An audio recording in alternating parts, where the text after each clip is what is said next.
आपको ऐसा नहीं लगता है कि जो समुद्र का जो नीचे वाला पार्ट होगा, क्योंकि वो बहुत गहरा होता है समुद्र में, वहाँ सोना भी मिला होगा पानी में सोना घुला हुआ होगा, ऐसा फील होता है आपको? तो बात तो सही है आपका, बट मैं सर्च कर रहा था कि कितना सोना मिल जाएगा। अपना डाइविंग का सूट पहन के चला गया और वहाँ से मान लो 1 लीटर पानी लाया, उसमें कितना पीसेस छोटा माइक्रोस्कोपिक सोना मिलेगा?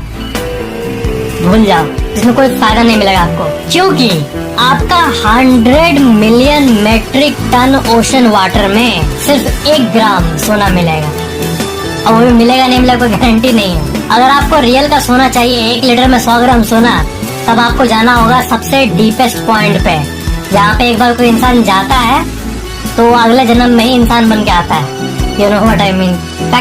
कॉलीफ्लावर तो खाया होगा आप, ये वाला एक यूनिक टाइप का कॉलीफ्लावर देखो, रोमानेस्को कॉलीफ्लावर। ये ना ज्योमेट्रिकल पैटर्न्स होता है ना, मिस्टीरियस पैटर्न, उस पैटर्न में ये उगता है। देखो इसका थोड़ा डिटेल में देखो कैसा दिख रहा है। ये ऐसा लगता है कि बनाया गया है, बट नेचर कितना मस्त तरीका से ये डिजाइन दिया है इस कॉलीफ्लावर को। रेनबो यूकैलिप्टस, ये जो पेड़ आप देख रहे हो, ये दुनिया का इकलौता ऐसा पेड़ है ना जो कि रेनबो कलर का होता है। मतलब इसमें ना 7 कलर्स होते हैं। मस्त पेड़ है, दुनिया का इकलौता पेड़ जिसके 7 कलर्स होते हैं, ऐसा कोई पेड़। माउंटेन गोट, कभी न कभी आप सुने होंगे इसके बारे में, माउंटेन गोट्स होते हैं। बट पता है ये जो गोट आप देख रहे हो, इसका टेक्निकली इसका जो प्रजाति होता है ना, वो गोट नहीं होता है, क्योंकि ये बॉविडाए प्रजाति को बिलोंग करता है, फैमिली को, जिसमें कैटल, एंटेलोप और गैजल्स आते हैं। तो वो गोट तो कहलाते हैं, बट वो गोट वो बकरी के कैटेगरी में नहीं आता है। ये काइंड ऑफ एक कैटल के कैटेगरी में। Guinness book of world record बनाने की कोई उम्र नहीं होती, इसे इन्होंने प्रूव किया। ये देखो 62 ईयर एक्स मरीन इंसान जॉर्ज वुड, इन्होंने जो प्लैंक होता है ना, अपने हाथ को ऐसे करके, अपने प्लैंक करके इतना देर तक आप होल्ड कर सकते हो। तो प्लैंक जनरली कितना देर तक होता है? 15-20 मिनट, ज्यादा से ज्यादा 40 मिनट, 1 घंटा कोई कर लेता है जो एकदम स्पेशलिस्ट होगा। बट इन्होंने 8 घंटे 15 मिनट और 15 सेकंड तक प्लैंक होल्ड करके वर्ल्ड का लॉन्गेस्ट एब्डोमिनल प्लैंक का रिकॉर्ड बना। आपके मन में ऐसा कभी थॉट आया है कि जो नोट और कॉइन प्रिंट होता है, उसमें अगर ऑफिशियल जहाँ पे नोट बनता है आरबीआई द्वारा, वहीं पे अगर नोट पे कोई स्पेलिंग मिस्टेक हो जाए तब क्या होगा? ऐसा कभी हुआ है? तो ऐसा किसी देश में कभी नहीं हुआ है कि डॉलर को डुलर लिख देगा या फिर 1000 को 1000 लिख देगा। ऐसा हुआ नहीं है, बस थॉट में आता है। बट एक जगह हुआ है, चाइल्ड, जो ये जगह है ना, इसमें 1.5 मिलियन 50 पेसो कॉइन जो है चाइल्ड, तो जो ये लोकेशन है जहाँ बना है, उसके बदले ना देखो CHILE होगा, ठीक है, इसको CHIIE कर दिया गलती से, और सारे में यही प्रिंट हो गया। 15 लाख कॉइन्स में चाइल्ड को चाय प्रिंट कर। अपने स्क्रीन पर देखो, आपने क्या कभी ऐसा मछली को देखा है? ये है एशियन शिप हेड रैसे, और इस जानवर का आप गूगल प्रोफाइल भी देख सकते हो। ये पैसिफिक ओशन में पाया जाता है। ग्रे पैरचेरॉन हॉर्सेस, ये देखो हॉर्सेस होते हैं, ये ना स्लोली, मतलब ये जन्म लेते हैं ऐसे, बट टाइम के साथ ना ये व्हाइट होते रहते हैं। मतलब एक इंसान का होता है ना, इंसान का पहले ब्लैक बाल होता है, फिर वो बूढ़ा होके सब व्हाइट ग्रे हो जाता है, वैसे ये होता है। देखो शुरुआत ऐसे होता है, फिर ऐसे और बूढ़े एज में ये। एक चाइनीज बॉल, मतलब एक कटोरी को एक इंसान ने एक गैरेज सेल होता है ना, गैरेज का जो कूड़ा निकलता है उसको बेचते हैं लोग ऑक्शन पे। तो ऐसा इंडिया में कमी होता है, बट यूएस साइड में होता है। तो वहाँ से एक इंसान ने $3 210 रुपए के आसपास ये जो कटोरी है इसे खरीदा था। और फिर क्या हुआ पता है? खरीदने के बाद ये पता चला कि ये 1000 साल पुराना एक बॉल है, एक कटोरी है, जो कि नॉर्दर्न सैंग डायनेस्टी का है। और क्योंकि ये डायनेस्टी राजा महाराजा इससे रिलेटेड है, इसलिए इसको बाद में बेचा गया $2.2 मिलियन, मतलब 14 करोड़ रुपए में। आपने वुल्वरिन मूवी तो देखा होगा, एक्समैन वाला, ह्यू जैकमैन वाला। तो आपको पता है वुल्वरिन जो कैरेक्टर है ना, उसे वुल्वरिन नाम दिया गया। ये वुल्वरिन होता क्या है? वुल्वरिन एक्चुअली में एक जानवर का नाम है। वुल्वरिन देखो ऐसे होते हैं, ये है रियल लाइफ के वुल्वरिन जानवर, और ये इजी टू ट्रेन होते हैं, और ये बर्फीले इलाकों में रहते हैं। बहुत भी ऐसा लगता है कि वुल्वरिन जस्ट एक कैरेक्टर का नाम है, लेकिन नहीं, वुल्वरिन रियल का होता है। सिटी ऑफ यूट्रेस्ट, ये जो था एक पहले ना, देखो ये है इसका 3 बार किया हुआ मॉडिफिकेशन। इसको 1968 के आसपास एक वाटरवे वे में बनाया गया था इस जगह को, और एक्टिवली पानी गुजरता था। फिर साल 1983 में इसको ना रोड बना दिया गया, एकदम इसी जगह को, इस बिल्डिंग को नोटिस करो, यही जगह है। तो फिर रोड भी उतना यूज नहीं हुआ, उतना ये नाम नहीं कमा पाया, और लोगों को उस जगह रोड पसंद नहीं आया। फिर उसी जगह को देखो फिर से वाटरवे में बदल दिया गया। ये दुनिया के सबसे वियर्ड चेंजेस में से एक। टोटल वर्ल्ड का इकोनॉमी है 88 ट्रिलियन डॉलर,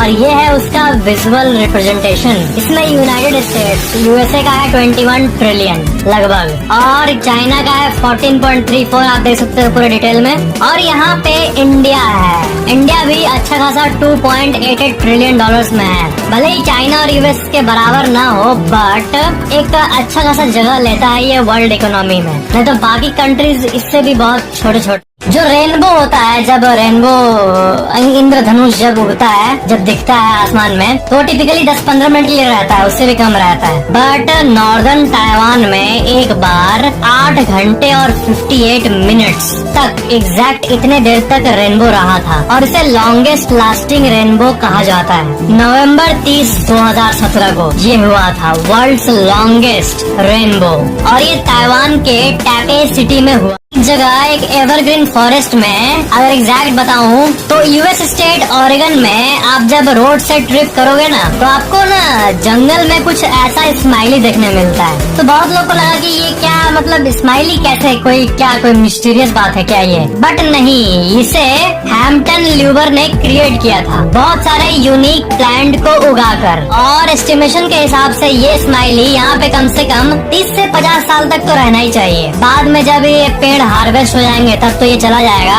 बट जब तक ये है तब तक अगर आप यूएस में जाते हो किसी भी रीजन से, तो ओरेगन स्टेट में ये देखना जरूर। लोगों को लगता है कि रोल्स रॉयस जो कंपनी है वो BMW की कॉम्पिटिटर है, बट एक्चुअल में क्या आपको पता है कि जो ये रोल्स रॉयस कंपनी है, इसको BMW ही ओन करता है। मतलब रोल्स रॉयस जो है उसका मालिक है BMW। ये अलग अलग ब्रांड्स नहीं है, बल्कि उसी का सब्सिडरी है। मींस BMW जो है वो रोल्स रॉयस का एक्चुअल में बाप है। बहुत लोगों को लगता है कि ये अलग अलग कंपनी है, बट नहीं। और कार लिस्ट की बात करें तो नंबर 1 पे है Bugatti, of course Bugatti company, Bugatti वॉयचर 132 करोड़ प्राइस है इस कार की। नंबर 2 पे है Pagani Zonda HP Barchetta 124 crore. Number 3 पे है रोल्स रॉयस स्विफ्ट L 92 करोड़। नंबर 4 पे है बुगाटी सेंटोडिस 64 करोड़। नंबर 5 पे है लैम्बोर्गिनी वेनोनो रोडस्टर 59 करोड़। नंबर 6 पे है मर्सिडीज मेबैच एक्सेलेरो 57 करोड़। नंबर 7 पे है बुगाटी डाइवो 41 करोड़। तो ये थे वर्ल्ड के टॉप कार्स। और एक अपडेटेड न्यूज आपको ये बता दूं कि रोल्स रॉयस जो है वो 202 करोड़ रुपए का एक कार निकाल रहा है, जिसका नाम होगा रोल्स रॉयस बोट टेल, और ये अभी फुल फ्लेज्ड रूप में मार्केट में आना बाकी है। बट ये वर्ल्ड की सबसे मोस्ट एक्सपेंसिव कार के लिस्ट में टॉप पे आने वाली है। इसका प्राइस 202 करोड़ होगा। That's really amazing. Video like share comment जरूर करना, और चैनल को सब्सक्राइब करके बेल आइकन जरूर ऑन कर देना। अगर आपने जिराफ को कभी पानी पीते देखा है तो आपको ये एहसास हो जाएगा कि इनके लिए लाइफ उतनी भी आसान नहीं है जितनी कि हम सोचते हैं, क्योंकि इन्हें पानी पीने के लिए अपने आगे वाले पैरों को पूरा फैला देना होता है, तब जाकर ये बैलेंस बनाकर जमीन पर झुक पाते हैं। और इनकी ये पोजीशन इनकी मसल्स में पेन तो देती ही है, साथ ही साथ शिकारी जानवरों को इन पर शिकार करने का मौका भी दे देती है। इसीलिए जिराफ तभी पानी पीते हैं जब ये पूरी तरह से श्योर होते हैं कि इनके आसपास कोई प्रेडेटर तो नहीं है। वैसे जिराफ की लाइफ में मुश्किलें यहीं पर खत्म नहीं होती, क्योंकि माँ के पेट से जमीन पर कदम रखते ही इनकी लाइफ में प्रॉब्लम्स शुरू हो जाती हैं। आप खुद ही देख लीजिए कैसे जिराफ का नवजात बच्चा इतनी ऊंचाई से गिरकर धरती पर कदम रखता है, और ये सिचुएशन वाकई में काफी मुश्किल होती है। सोचिए कि दुनिया के सबसे लंबे जीव जिराफ का क्या हाल होता होगा, क्योंकि भले ही ये अपनी गर्दन को बिना झुकाए बड़े शान से चलते हो, पर अपनी उसी लंबी गर्दन के चक्कर में कई बार इनका सामना हेलीकॉप्टर या प्लेन वगैरह से भी हो जाता है, जिसका जीता जागता उदाहरण आप साफ देख सकते हैं कि कैसे लैंडिंग के टाइम पर प्लेन जिराफ से टकराने की वजह से जमीन पर गिर गया। हालांकि पायलट तो बच गया, लेकिन प्लेन और जिराफ दोनों ही इस टक्कर से जिंदा नहीं बच पाए। पर बर्ड्स के साथ ऐसा हो ये जरूरी नहीं है दोस्तों, क्योंकि कई बार जब बर्ड्स उड़ना सीख रही होती हैं तो इस दौरान उन्हें एक्सीडेंट का सामना करना पड़ता है, जिसका नमूना आप साफ साफ देख सकते हैं कि कैसे जन्म लेने के मात्र 3 हफ्ते बाद ही ये छोटी सी बर्ड अपनी मदर के साथ उड़ना सीख रही है। पर ऊंची चट्टान से उड़ते हुए जंप करने के बावजूद ये ठीक से बैलेंस न बना पाने की वजह से डायरेक्ट जमीन पर गिर गई, और इस तरह के कोलिजन के बाद जो बर्ड्स जिंदा बच पाती हैं उन्हें तुरंत यहाँ से निकलना पड़ता है। क्योंकि भूखी लोमड़ी उन्हें शिकार बनाने के लिए घात लगाए बैठे रहती है कि कब कोई छोटी सी चिड़िया गिरे और कब उसे ये अपना भोजन बनाए। आपका हमारे इस वीडियो के बारे में क्या कहना है, फटाफट कमेंट करके हमें बताइए और चैनल को सब्सक्राइब करना मत भूलिएगा। इन शीप को ही देख लीजिए कैसे ये यहाँ पर लटका पड़ा है। दरअसल दोस्तों, पहाड़ी जानवरों को अपने इन पतले पैरों से पहाड़ों के ऊपर बैलेंस बनाना पड़ता है। ऐसे में जब आप इन्हें पहाड़ों के ऊपर चढ़ते या उतरते हुए देखेंगे तो आपके होश उड़ जाएंगे और आपको हर एक पल ऐसा लगेगा कि कहीं ये गिर ना जाए। और इसी के चक्कर में कई बार ये ऐसी सिचुएशन में फंस जाते हैं जहाँ से निकल पाना इनके लिए भी इम्पॉसिबल हो जाता है और तब हम इनके लिए काम आते हैं। आप देख सकते हैं कि कैसे एक पूरी रेस्क्यू टीम इस पहाड़ी बकरी को जमीन पर लाने में जुटी हुई है ताकि इसे कोई नुकसान न पहुंचे। खुद को बचाने के लिए कुछ इस तरह के हथकंडे अपनाती है। दोस्तों, अक्सर इस तरह के रेतीले इलाकों में रेत का जो टेम्परेचर होता है वो 158 डिग्री फ़ारेनहाइट तक पहुंच जाता है और इतने भयानक टेम्परेचर पर आप नंगे पांव खड़े तक नहीं हो सकते और ये बेचारी छिपकलियां तो जूते चप्पल वगैरह भी नहीं पहन सकती। इसीलिए ये रेत में खुद को जिंदा रखने के लिए 40 इंच प्रति सेकंड की रफ्तार से चलती हैं और जब ये छिपकली नहीं चल रही होती तो ये अपने पैरों को जितना हो सके उतना ऊपर उठाने की कोशिश करती है और ये प्रोसेस ये लगातार करती रहती है ताकि इनके पैर न जले। दिखने में ये भले ही आपको फनी लग रहा हो पर इनके लिए ये जिंदगी और मौत का सवाल है। दोस्तों, इस रेडिएशन से देखा जाए तो आप साफ साफ देख सकते हैं कि ये बेचारे हाथी कितने ज्यादा गर्म हैं।